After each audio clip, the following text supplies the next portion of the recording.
All right. Talking. I'm sorry, don't mute it. All good. I was like, I guess like a ding, ready. Right. That's what it felt like. Okay, so um, when people, I was like, what happened to the light? Okay, so when people ask me where I'm from, I always pause because I was born in Germany, raised in England. Then from England, I lived in, no, I lived in London, England. Then moved out of London to this place called Peterborough. And then from Peterborough, I moved to Atlanta for like a couple months. Then from Atlanta, I moved to Louisiana for a couple years. So I spent like my older teenagehood in Louisiana as a British Nigerian. Then my early adulthood from like 21 in California, and that's where I am right now. So it just feels like there's no place for me. Anywhere I go, it's like people have where they're from. They've lived in maybe one or two places, but I've lived in like five. And it's been like during prominent years, developing years where like things happen, where you're learning yourself. And it just feels like I'm not ever going to have a place to call home. And the only place I can call home now is within myself. Because I'm also like traveling to Nigeria, and I went as a child one time or two times and I can barely remember it. And now that I'm traveling to Nigeria, it's like automatically I'm positioned as like, okay, you're other.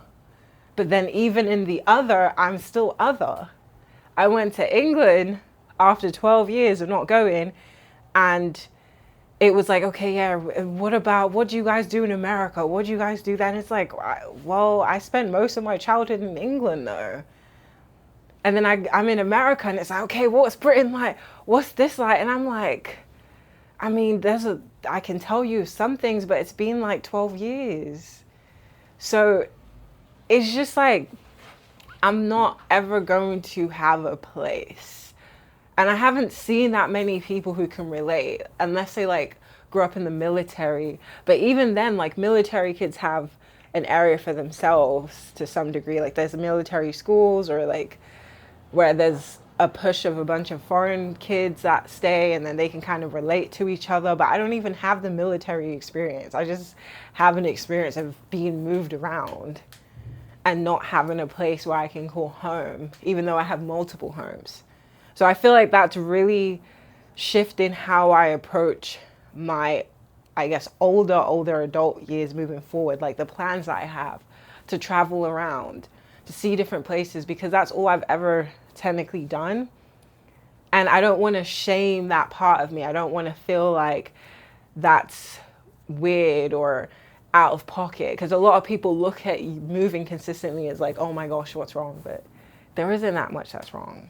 It's just, that's just life. That's just my life. And I'm sure there's other people who've lived that life, and I just don't see it anywhere, which is why I'm making this video, to see who's on that time too, because we need to be public about moving around most of our times, most of our life. Because who else is going to do it if we don't?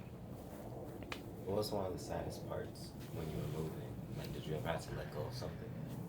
Honestly, I don't think I was ever fully sad. No, it was Atlanta. I really liked Atlanta. I liked like the environment. I liked that it was like Black Hollywood. I just liked seeing a different reality of like Black people. And it was sad being like going to Louisiana and then hearing like, oh my God, that's a different country. Oh my goodness, Louisiana. What are you grew up in England and now you're going to Louisiana? Oh, wow. Yeah, it was sad because I really was getting along with a lot of people there, and it was actually quite a vibe. And then when my first experience in Louisiana was like, I was in class and everyone was like, oh my gosh, she's from England, guys. And then this one girl was like, I don't care that she's from England. I'm like, Wow. what's going on?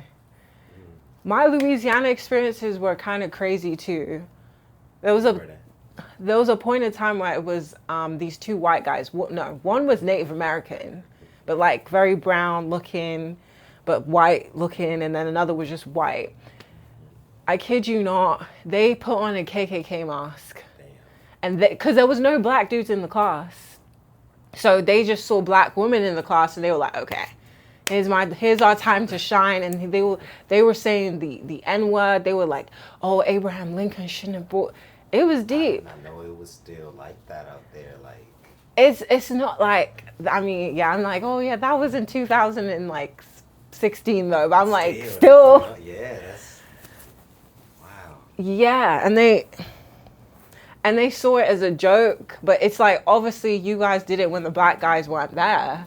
And then we obviously took revenge. We cut up the stuff in their bag because it was like, what are you doing? Why do you think you can just do this unscathed? So you actually rebelled against them? Yeah. Oh yeah, this is new law for you. Yeah. So yeah, we rebelled. Wait, can they hear you because you don't have a mic? I don't, but it's okay. They can still hear me. Yeah. Okay. Yeah, what's important? You're the star. True. Okay.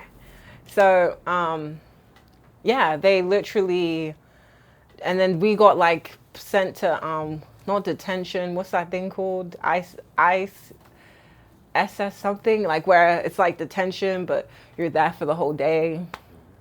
Because they're like, oh, you destroy property and stuff. But I'm like, these people were being racist as hell and had a whole KK mask. What happened? I don't even think they faced repercussions for being racist like that. Yeah. Most definitely not. Yeah.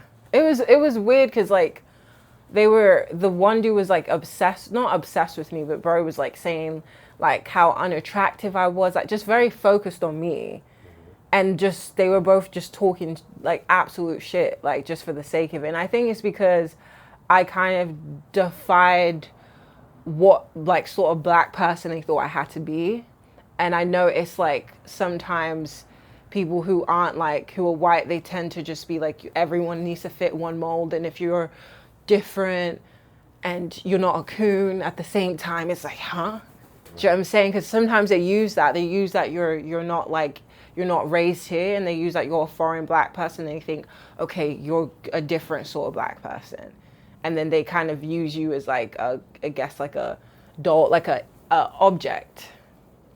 Because they're like, okay, you're this sort of black person and we can just be weird with you and then do all these weird little jabs. And then obviously a lot of people let that slide, but I'm not one of those people who are just, it was really out of pocket. That was a crazy time. Was there any like culture shocks? What was your biggest culture shock that you've experienced? Moving from England to America, I think it was initially like the size of everything. It was just way larger. What do you mean the size of it? Just the roads, the houses, the food. Yeah. I'm so used to it now because now when I went back recently, everything was small. It looked like a village. It looked like a olden, like those old, like 1800s time villages. And it was like, oh, wow, no wonder everyone's so tight. Because it's like there's upgrades aren't happening. It's not modernized as much as like maybe London. But even then, like the houses don't look modern. It's just like just a little bit of slight updating. But the infrastructure is very like, we've been here for the 1700s. Yeah, so it was deep. It was deep going back and seeing it and getting so used to the American vibe. I'm like, yeah, it's deep. But yeah, it's one of those things where I'm kind of glad that have had all this experience. You know, I just kind of, it's had to put me in a space to just be free, I guess, because I don't have anything to attach to, you know. Like you can hear like the British accent, but sometimes you can hear the American flair there. And then also my ethnic background. It's like, I don't have to like pick anything. And I think a lot of people force people to pick things. They don't let people just say, you're from here, you can come here. It's like a lot of barriers, you know? And I'm like, why do we have all these barriers? What's the point? Yeah, so It's one of those things, man. Being someone that moves a lot, something serious. But shout out to us. Okay. Give me the mic. Ooh. Sorry. It's okay.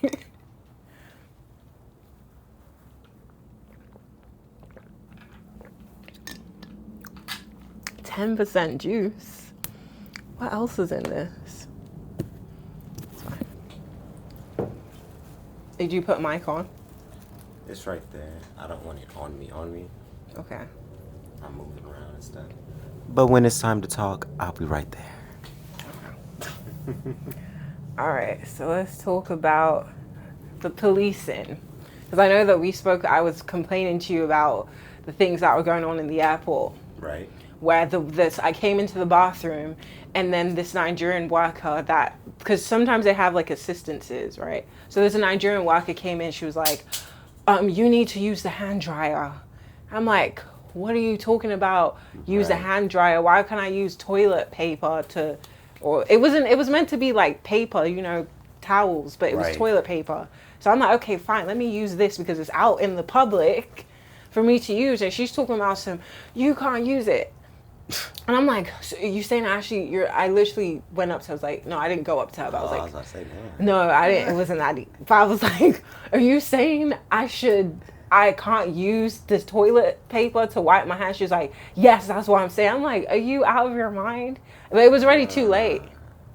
I already used it, and that was my last batch that I rolled, and it wasn't. So was that is that like actual like regulation out there where you can't use motherfucking I'm sorry, but paper towels to wash your hands? No.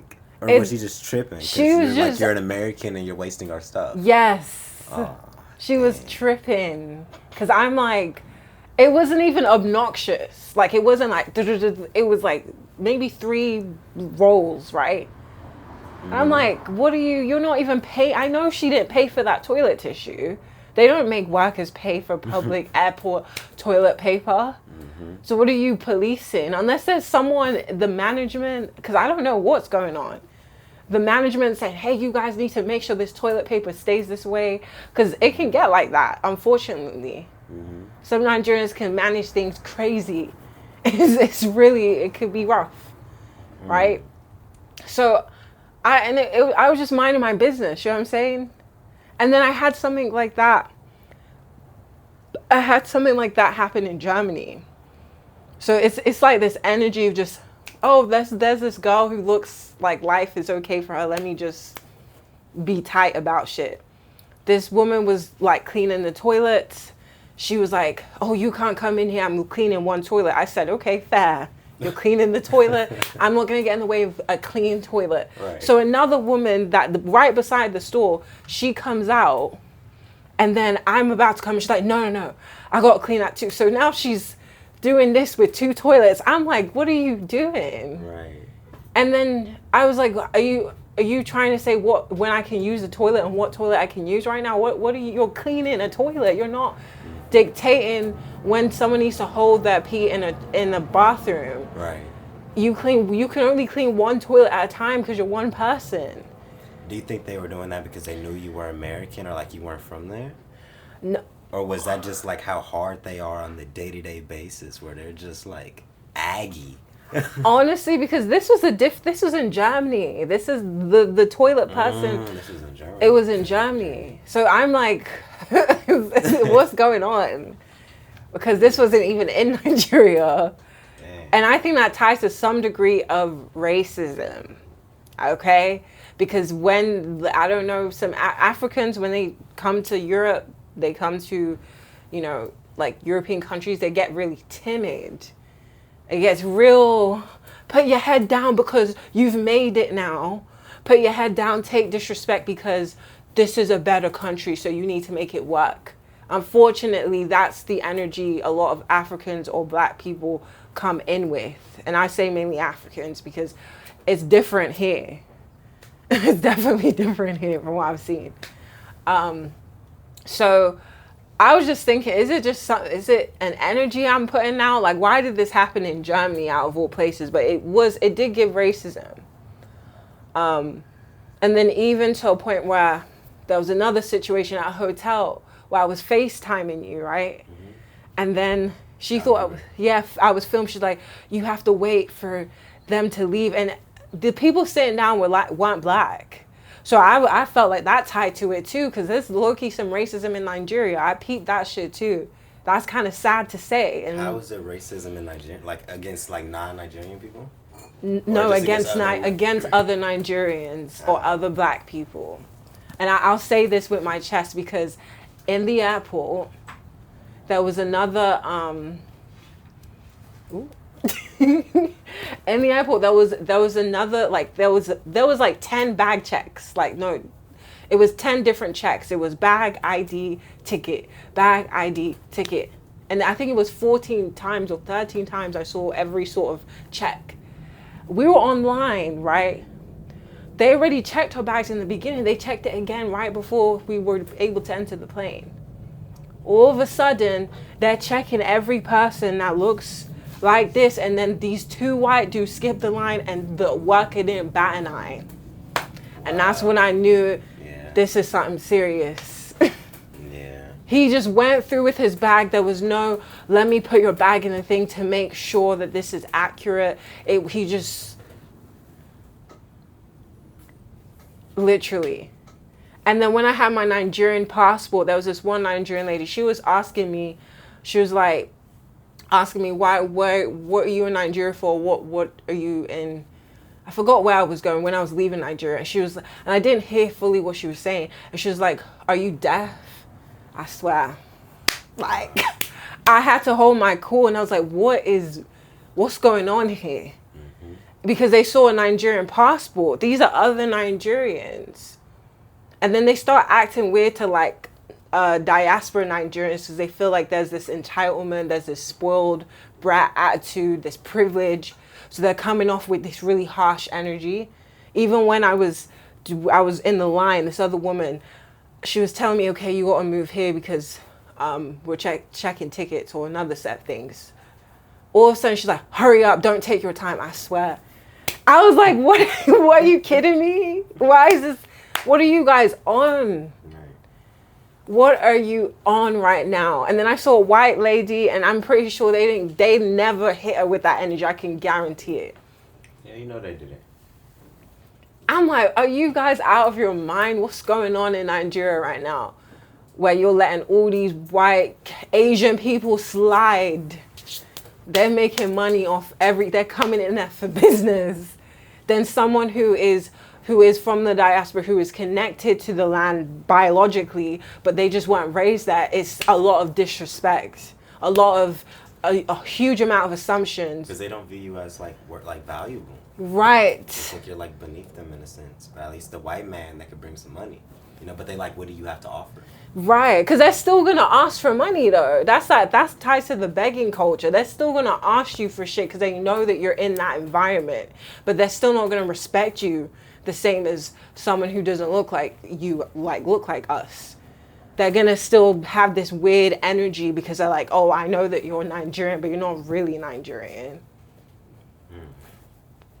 That's what I was getting hit with. Last year I was doing my hair, just minding my business, and she was like, oh, you need to know your language.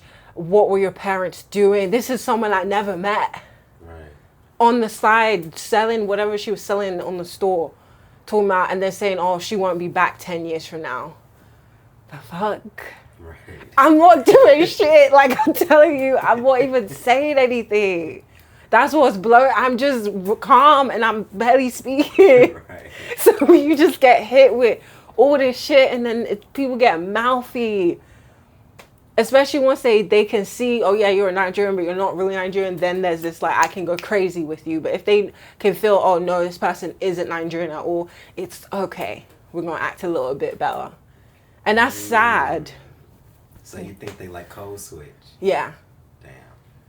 It's sad. It's a lot of code switching, because they're gonna like, it's like I'm saying, people who are connected to the land biologically, who live in the West, wherever country it is, America, Canada, Europe, they have a lot to put back into the communities, but that energy puts people off. That makes people feel like they're not welcomed. It feels like white people can do all this buying and shit. Asian people can come and do all this business freely. But then, do you know what I'm saying? It's like someone who lived in the West, but the fact that you know they're still like Nigerian or whatever African country you're from, it's okay. You know what I'm saying? Like, it puts everyone down when that's the mentality. It makes everyone kind of feel like, oh shit, like, I can't really do much here because I'm going to be met with all this extreme entitlement. And then it's like, yeah, I'm going to praise you so that I can get something. They'll do in the airport, they're like, oh, show me love, this nice shirt you have. They don't do that to white people. Like, that's the shit that I really peeped. I was like, damn, this woman pulled on my shirt because they have to do a check, a body check. She's pulled on my shirt and it's like, you know?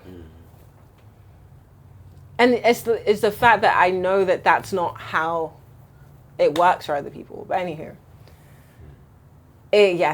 talking about that shit got me passionate because I'm like, damn, I really dealt with some disrespect that was unprovoked. I'm just here, chilling. Literally, I wasn't talking. Like, that's the shit that really was like, what? Damn. Yeah, that's some of that shit. So, yeah, that's another thing. And then we can go into the customer service in Nigeria as well.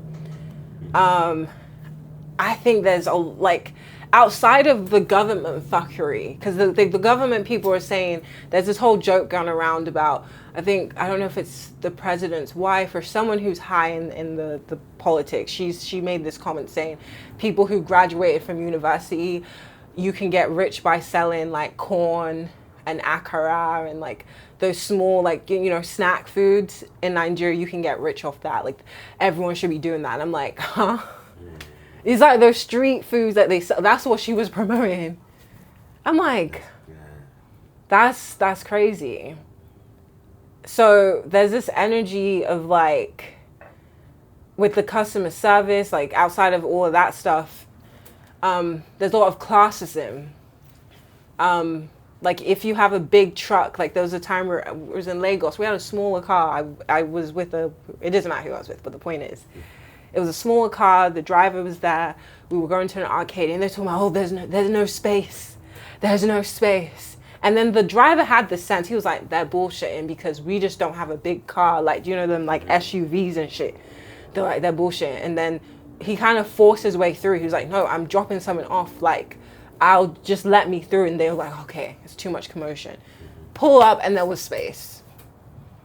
That's classism right there. If you're big, like, if people see, oh, you're going, they'll respect that they'll lay out a red carpet.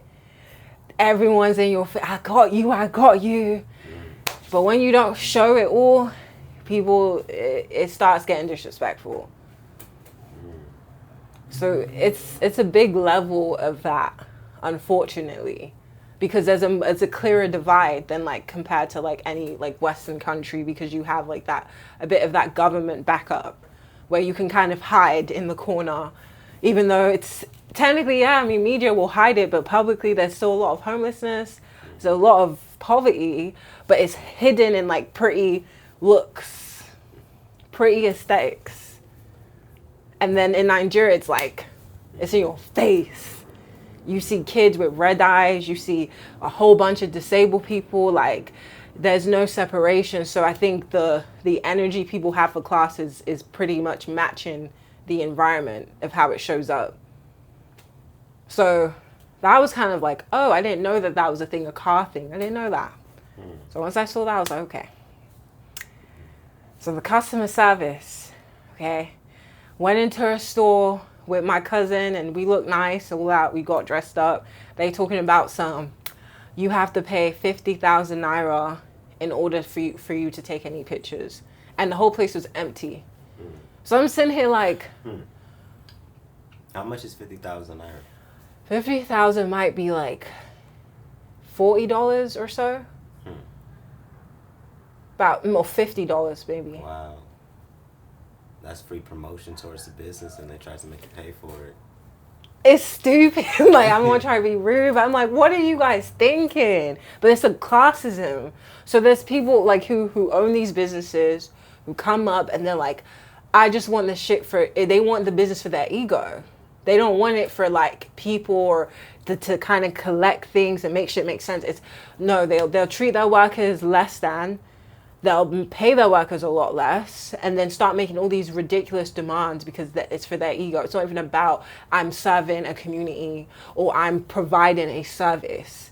And then if anything, they stagnate their business even more and pretty much destroy it because they don't even understand like that free promotion goes a long way. So 50,000, and then obviously the waitresses ended up bending to some degree because they were like, okay, they're going to spend anyway. We didn't even have to have that conversation. But it was like, no one's in here. If maybe, because she was like, oh, it's because people stand around. They you know, they're like, Nigerians really like to show off. That's a big thing. Like, they like to, like, no, we got it. You got to know we have it. You know, and I think that might be like a black people thing. Yeah, that might just be black people. It is. Like, I got it like this. I got this this outfit. This is a designer. I put on this perfume. You gonna know what, you know how this smells. You gonna know where it's from.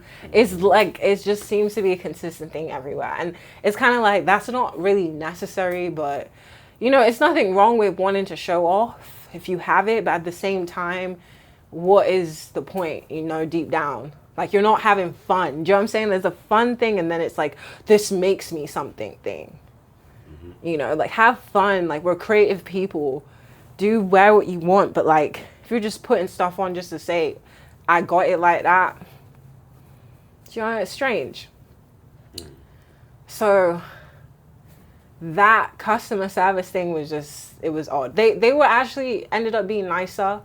That day I had a fever. I asked for boiling water like 2 times. I asked them to turn off the ACs. So, you know, in Western restaurants, they probably wouldn't do that. But, you know, there's a bit of bending you can do if you want, because it was so bad. Like, I was so sick, but I made it work. So yeah, and then there was a time where it was this really, and there was this big franchise. It's called Chicken something. And they sell like meat pies. They have chicken and fries. They have ice cream, you know, rice. It's a franchise everywhere. The structure was crazy. It was disorganized. It got packed. You know, people came with their families. There was no pay here or order here. Like, I'm seeing tiny details that can go a long way. So one of the workers were getting like really flustered because we were asking for the price. And then she was just like, and then she got one of the ice cream and then she banged it on the table because she was upset that like we were being bothersome, but it was chaotic. And it's like, we need to know the price. And this is a franchise all over Nigeria, like a very big chicken place. And then once we got the food, it was one chicken, like a, like, are you kidding me? I feel like that could have been intentional, or they were rushing to the point where they forgot to put the other chicken piece. How is that?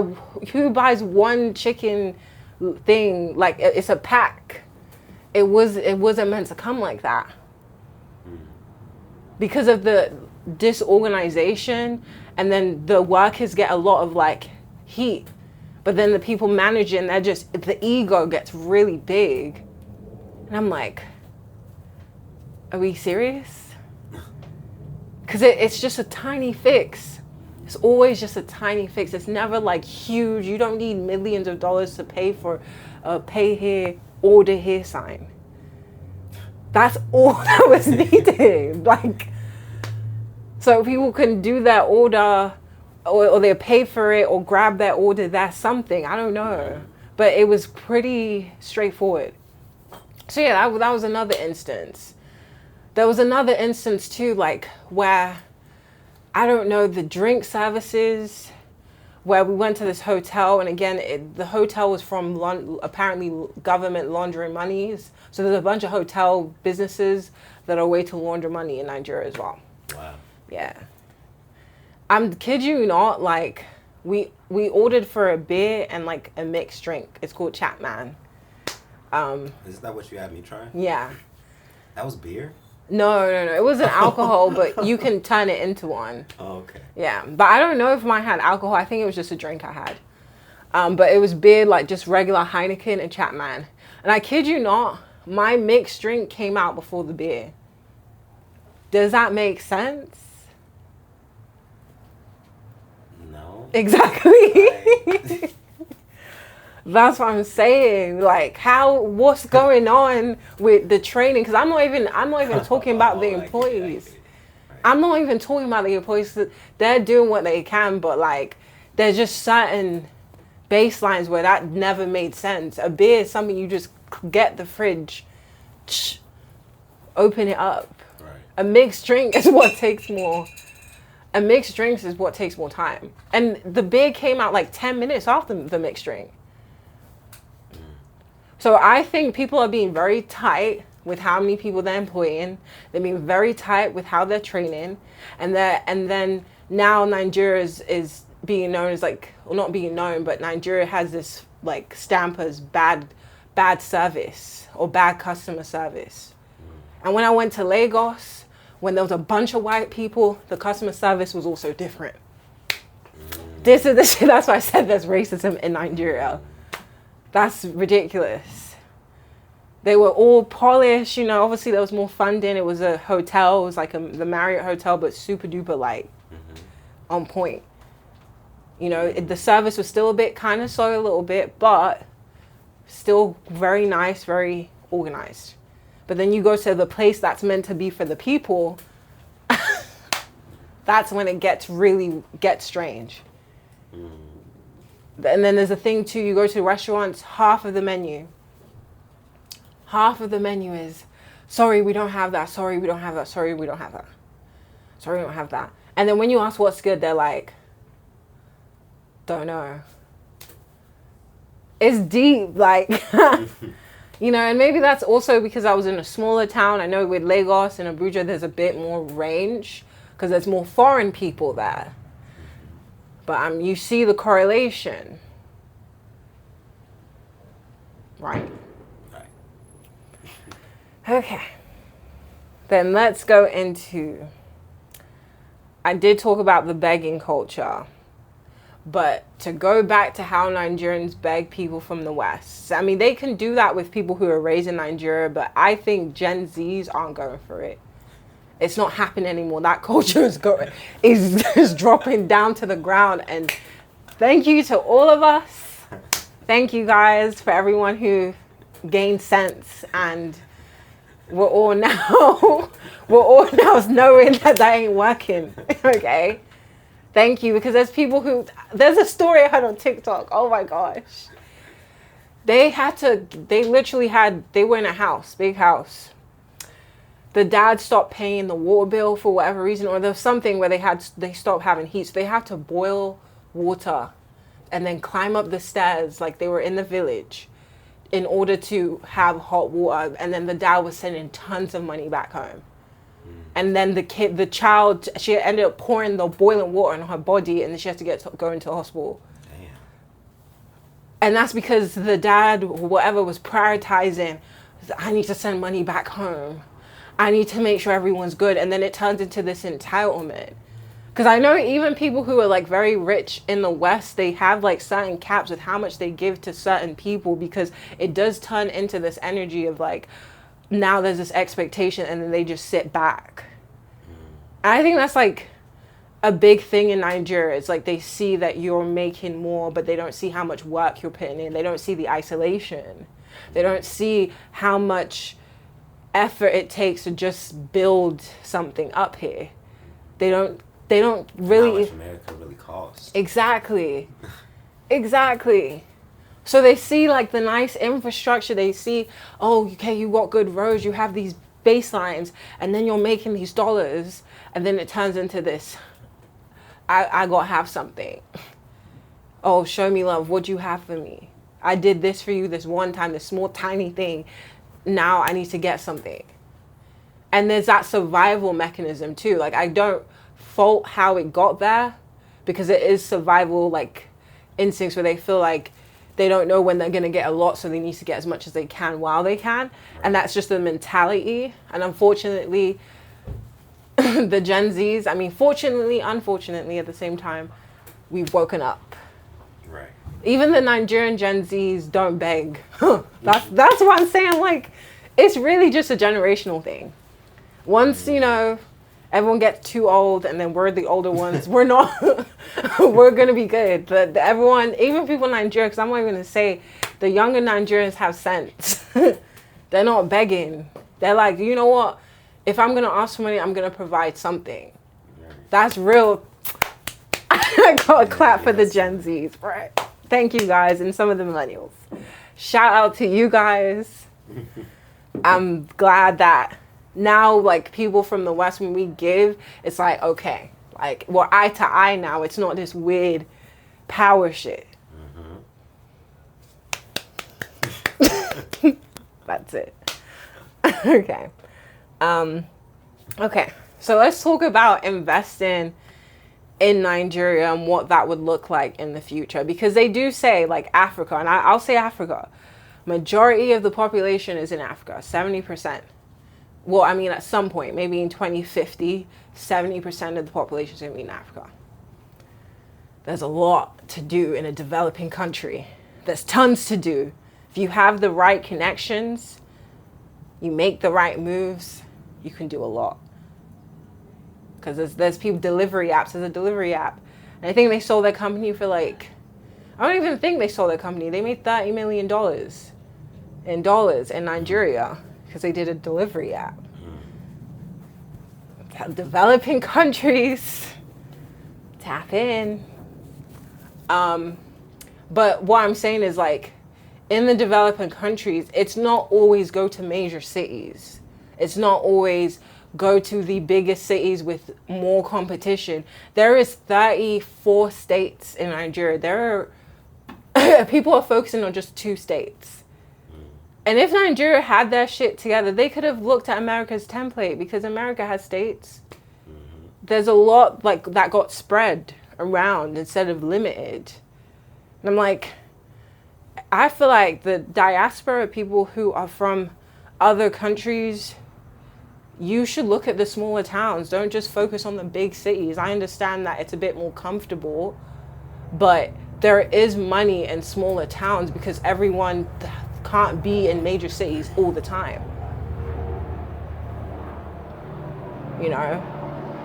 There's so many pockets. Right. Yeah. The helis be loud. Yeah. It be blowing me.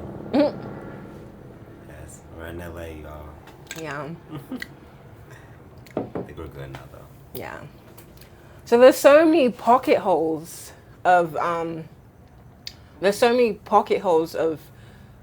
like exploring and being financially connected. Like, you don't have to look at the major cities if you're from, like, a different country, and you know that there is so much that you can do outside of just 1 or 2 cities. So that's what I plan on doing, because there's things to be done. And if you have the luxury to have the connections, the luxury to have the finances, you can do a lot with not as much as you think. Okay. What else did I speak about when I was there?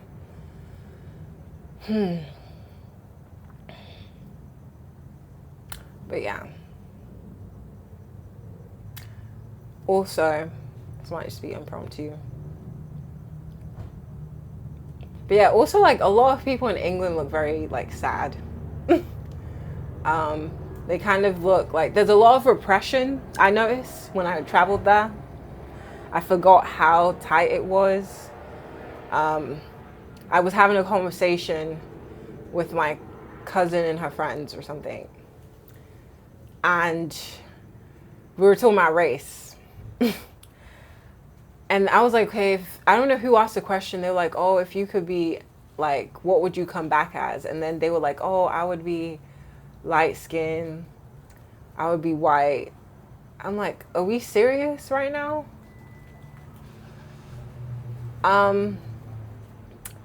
Yeah, there's a lot less like there's a lot less like uplifting energy. Because I feel like if I was to ask that question here in America, it's a different answer most of the time. I've seen videos too. They're like, would you be this race? And more often than not, black people are like, I would be black every time.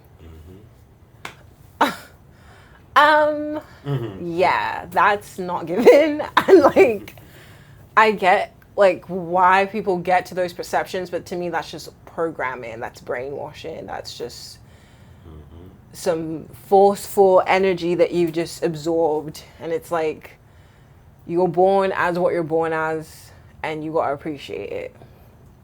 You can't control that, and you shouldn't. And it's not that they're trying to control it, but the point is just like, this is who you are, like, to some degree. You're not your body, right? You're more than your body, you're more than your physical vessel, but this is what you're going to be in for the rest of your life. You know, you got to show love to what you're in. So that's definitely something to tie into. And I know some Nigerians be thinking that way too. I know they do. That's another fucking conversation, the colorism. The bleaching. Bleaching? Yes. Bleaching yourselves? Bleaching. Damn. Like, I have an auntie who was like, she's my color. Or maybe she was even a bit lighter than me.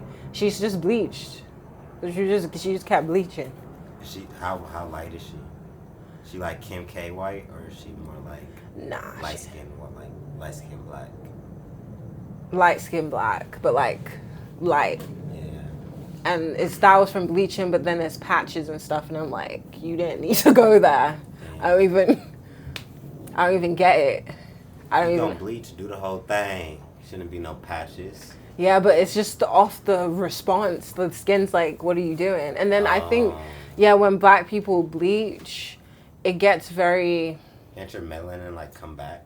Yeah, it can, thankfully. Thankfully. But yeah, when they bleach and stuff, it does turn into a, like, you can tell, like, you kind of look like a vampire, like this, as if something got sucked out of you. It's not like a normal lightness. Like, you can be light, but it's like you can tell, like, what is you and what isn't. So I don't even get that. I don't see too many Gen Zs bleach. Like, it's again Gen Zs. That's a whole nother conversation. Let's talk about the Gen Zs. Okay, I'm on the older spectrum of Gen Z. And I know there's like, so the Gen Zs now are all pretty much adults. I think the youngest is like 17. But let's just clap for us, everyone. Let's clap for ourselves. Thank you, millennials, for paving the way to some degree, because I see the collective energy everywhere, like just different countries.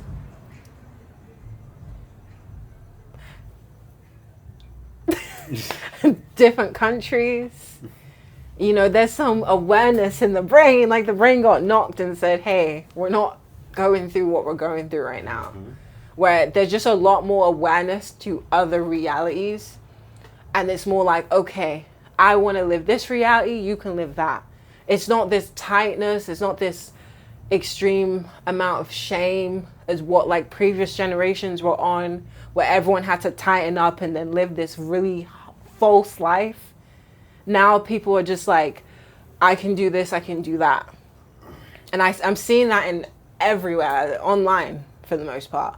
But I'm seeing a lot of younger people live in that way because there's phones, there's technology, so everyone's getting that exposure, like, oh shit, there's a different life to live here. Thankfully. Clap again. But yeah, it's really refreshing. Because all the weird stuff I dealt with in Nigeria weren't from Gen Zs. They just what? Like, they were all older. So I was like, exactly my point. The people who were Gen Zers, who are young, who I could tell like they're in their 20s and shit, I was like, they were always more relaxed. Always more, less of this heaviness, doing their job. It was way less out of whack. I'm like, wow. And I do think it is tied to technology. I think it's just when the human mind is exposed to other things, it can adapt and it can expand and it can be creative. And I think that's why all this censorship started showing up, because it was like, oh, hold on, you guys can't go too far, because we still like, you know, there's, I don't know who's controlling everything to some degree, but there's this level of everything always has to get tighter when the human collective consciousness gets bigger. So now there is these religious pushes, these red pill shit. That's all by design. They want to get the Gen Zers to get stuck like how everyone else is getting stuck. And it's like, yeah, if you have certain views that may be traditional or untraditional, whatever the case is, at least Gen Zers kind of knew, like, that's fine. Like, if I want to pick this life, I can pick it. I don't have to start pointing fingers to other people who don't live that. So they're trying to create that energy again. And it's too late, by the way. Once the mind sees something different, the mind can't forget. So. And you know what? That's actually true. I can't even debate that. That's true. Right. Comparison is kind of healthy. Huh? Comparison is kind of healthy. Yeah. That motorcycle is kicking.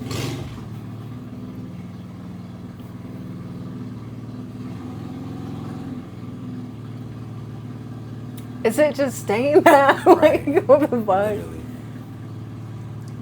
Yeah, we got to work towards a new space, because this is what we deal with this. Yeah.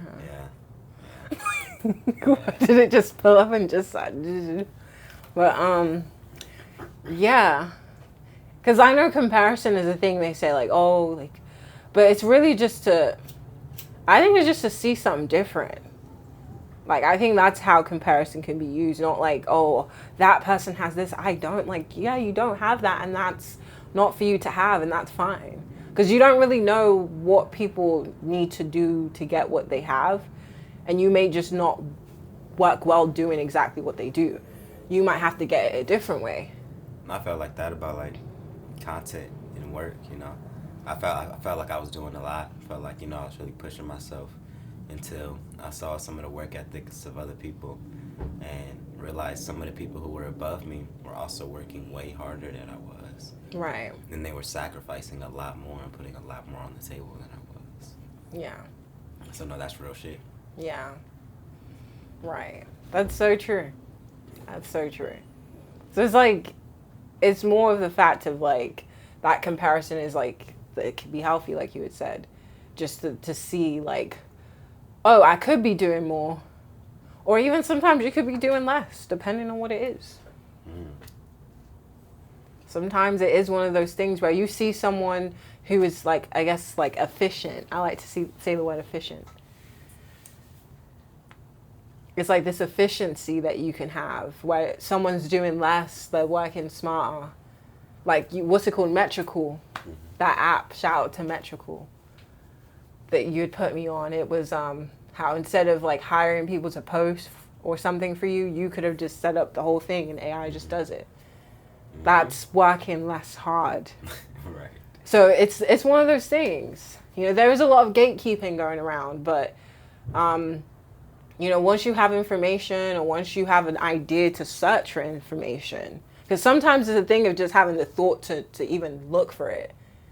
That could be a thing that people, I think now would be more of a struggle for, like, technology or people using technology a lot more. It's like, am I going to have the idea to get the information because there's so much of it out there?